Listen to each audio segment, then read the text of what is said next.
और जैसे ही 10-12 की हाइट में आता है तो उसके बाद हाइट में टेकन डालना जो बहुत ज़रूरी होता है। हेलो दोस्तों, कैसे हो आप सब लोग? उम्मीद करता हूँ आप सब लोग अच्छे हैं। दोस्तों आज हम आपको बताने वाले हैं रिंग भट्ठे जो लगाए जाते हैं तो उसको किस प्रकार लगाए जाते हैं एवं उससे संबंधित कुछ जानकारियाँ देना चाहते हैं जो कि काफ़ी महत्वपूर्ण है रिंग भट्ठा लगाने से पहले। तो दोस्तों ये जो रिंग भट्ठा इस प्रकार होता है, इसकी बनावट कही जाए तो शुरू में जो बनाई जाती है एक पिल्लर के रूप में, तो जो गोला शुरू वाला भाग लिया जाता है तो वो काफ़ी मतलब कहा जाए तो थोड़ा कठिन रहता है, क्योंकि उसमें ईंट घूमने वाली जो भाग रहते हैं, घुमाने वाला जो भाग रहता है, तो उसको घुमाने में जो ईंट में गैपिंग आता है तो बहुत ज़्यादा गैपिंग आता है, तो उसको समझ में नहीं आता है कि उस गैप को कैसे कम किया जाए। तो उसमें गैप आना ही रहता है, लेकिन जैसे ही दूसरा लेयर बाहर आता है तो उसमें कम गैपिंग, यानी जैसे ही लेयर बाहर आ जाते हैं वैसे वैसे उसका लेयर मतलब जो गैपिंग होता है तो कम होता है, लेकिन शुरू वाले भाग में कुछ ज़्यादा ही गैपिंग होता है, इसलिए वहाँ का साइज़ थोड़ा कम ही दिया जाता है क्योंकि उसमें ऑलरेडी गैपिंग आ जाता है। मन ईंट सोच बाई सोच आने लगती है, लेकिन जैसे ही छोटा घेरा रहता है उसमें गोल घुमाना पड़ता है तो ईंट थोड़ा तिरछी आने की वजह से उसमें गैपिंग ज़्यादा आती है, लेकिन जैसे 2-3-4 लेयर बाहर आता है तो उसी प्रकार फिर ईंट अपने आप चिपकने लगती है, क्योंकि ईंट उसमें पूरी तरह सोच होने लगती है, इतना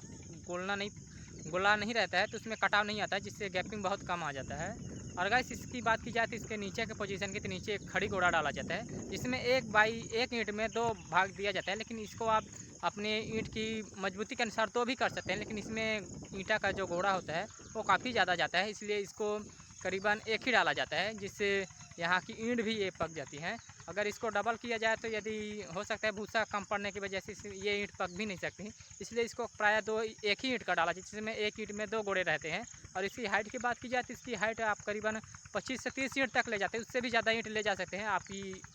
हाइट के अनुसार है। लेकिन ज़्यादा हाइट रखने से थोड़ा गिरने का भी डर रहता है, इसलिए ज़्यादा हाइट नहीं किया जाता, इसको 20, 22, 25 तक ही मिनिमम किया जाता है। और जैसे ही 10-12 की हाइट में आता है तो उसके बाद हाइट में टेकन डालना जो बहुत ज़रूरी होता है, क्योंकि यदि 122 के रूप में दीवार इधर-उधर चटकने लगे या चिपकने लगे तो टेकन रहता है, जिसकी वजह से वह चिपक नहीं पाता और भूसा सही से अंदर चला जाता है, जिससे वो ईंट पक जाती है। यदि टेकन ना आ जाए तो ईंट काफ़ी एक दूसरे में चिपक जाएंगी, जिससे भूसा डाल जाएगा ही नहीं, भूसा जाएगा नहीं तो हाँ ईजी बात है, पकेगी ही नहीं। तो इस प्रकार टेकन भी डाला जाता है ऊपर में, अपने 2-3 हाथ में ऐसे ही टेकन डाला जाता है, एक कम से कम 1-2, 3-3, 4-4 बित्ते के दूर-दूर पे, जहाँ पर जैसे झुकाव रहा वहाँ पर वैसे टेकन लगाया जाता है, जिससे आपस में टिके ना और चिपके ना। इससे दीवार सोच की सोच रहती है, यदि थोड़ा बहुत झुकाव आता है तो उसमें टेकन में चिपकने की वजह से वह रुकी की रुकी रह जाती है। और नीचे की बात की जाए तो नीचे में यदि हो सके तो पक्की ईंट का गोड़ा डाला जाए, जिससे काफ़ी अच्छा, जिससे थोड़ा बहुत यदि पानी भी आ जाता है तो पक्की ईंट रहेंगी तो इतना जल्दी गलेंगी नहीं। और इसको हो सके तो ऊंची जगह पर या फिर राबिस में रखा जाए या फिर ऐसी जगह पर रखा जाए जहां पानी ना पहुंच पाए, यदि पानी गिर जाता है तो, क्योंकि नीचे की ईंट यदि कच्ची रहेंगी और पानी गिर दिया जाएगा तो पूरी तरह गिर जाएंगी, तो इस प्रकार खतरा भी बना रहता है। तो इसको हो सके तो पक्की ईंट में और ऐसी जगह पर रखें जहाँ पानी का चढ़ाव कम हो, यदि पानी गिर भी सकता है तो इसको ढकने के बाद नीचे से पानी ना जाए, क्योंकि अक्सर देखा जाता है कि ऊपर से कितना भी ढक दिया जाए लेकिन नीचे से पानी चला जाता है, जिससे भट्ठे गिर जाते हैं या ख़राब हो जाते हैं। रिंग भट्ठे की साइज़ की बात की जाए तो साइज़ आप अपने एरिया की मिट्टी के हिसाब से कर सकते हैं, यदि मिट्टी आपकी हार्ड है या हार्ड ईंधन ले रही है तो उसकी साइज़ बढ़ा भी सकते हैं, यदि लो ले रही तो उसकी साइज़ कम भी कर सकते हैं, क्योंकि साइज़ अपने ऊपर आता है, साइज़ कितना देना है उस हिसाब से। यदि हार्ड मिट्टी है तो हार्ड साइज़, थोड़ा ज़्यादा साइज़ देने पर वो ईंट भी पक जाती है। तो कहा जाए तो रिंग भट्टे में सभी ईंट पक जाएंगी, लेकिन इतना टेस्ट करना पड़ता है कि इसकी हाइट कितनी देनी चाहिए या फिर ये कितना में ईंधन लेगी, तो उसकी मतलब वो जो चौड़ाई होती है भूसा डालने का तो वो कितना लेना चाहिए।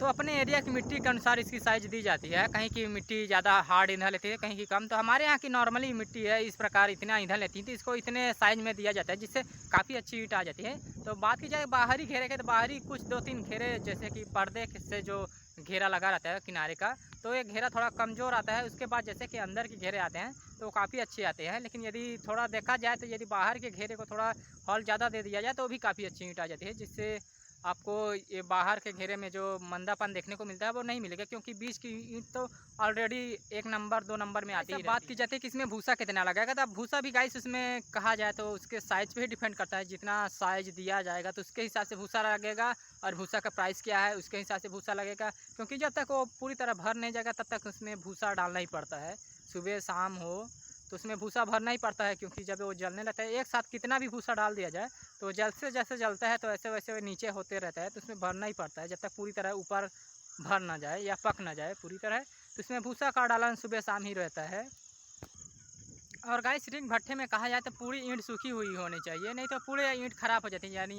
यदि कच्ची ईंट डाल दिया जाए तो उसके बगल में जो सूखी ईंट रहेंगी उसको भी वो अपने शीत के माध्यम से, या कहा जाए तो जो गली मतलब कच्ची ईंट रहेगी तो जैसे मतलब उसमें से जो पानी निकलेगा तो सही ईंट वाली में जाएंगी तो भी ईंट खराब हो जाती है। इसलिए रिंग भट्ठे में हो सके तो पूरी की पूरी सूखी ईंट डालनी चाहिए, जिससे